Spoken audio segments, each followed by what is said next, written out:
Hey gang, so remember I said I was going to take the cilantro and dry it. Just wanted to show you. I just brought it up. I didn't wash it because it's my garden. I know that there's, no real dirt or anything in it.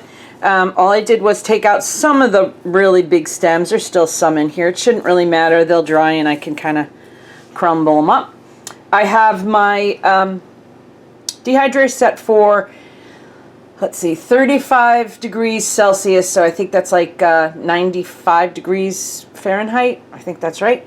And I have it on for 2 hours, so I'm going to put the tray in the dehydrator, dehydrate it for that amount of time, check it and see if it's good. I don't have a lot in here, so it shouldn't take too long. But I'll show you what it's done, how it looks after I'm done. If you bought cilantro in the store or any other herb, you would probably want to wash it and just make sure that it was really dry. Now in this case, you can see it's a little wilted because I picked it quite a while ago. So I probably should have put the stems in water. I didn't, but that would be another option to kind of preserve it. And then if you were using your oven, you'd have to put it at the very lowest that you could.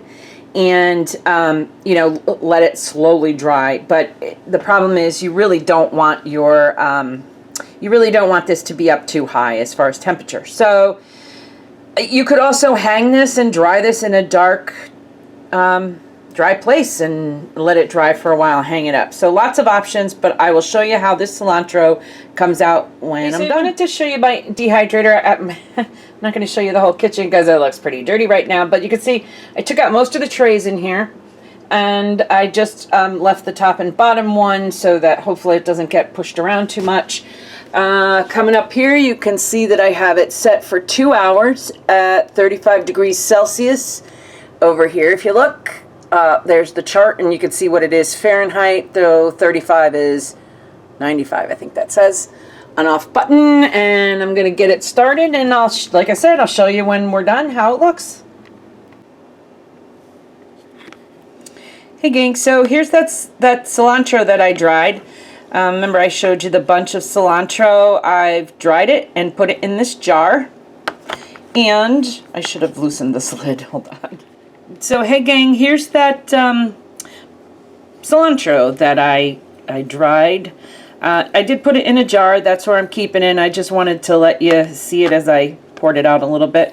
So all that cilantro came down to this little small jar.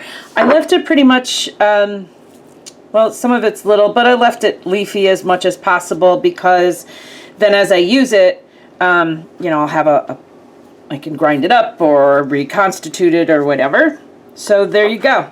I did end up raising the temperature up a little bit. I think I ended up closer to 110 Fahrenheit. Well, I think I was at 43 degrees Celsius, and it took about 4 hours. And some of it was that this was really wet. I mean, it had been growing. I just cut it and was full of water. So I think that's part of the reason it took a little bit longer. But yep, here's the cilantro.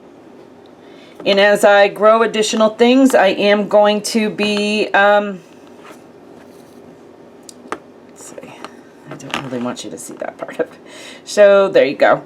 As I grow additional things, I will dehydrate them. I know my daughter-in-law has a bunch of this cilantro she took and she's hanging it to let it dry rather than using a dehydrator. And I think what she's doing is she's going to steep it in some water or liquid some sort and freeze it so that you could just add it directly. So I'll be curious to see what she does with it, but here's how my cilantro came out, and it'll be enough for at least a few months of adding to soups or stews or whatever I might want to do with it.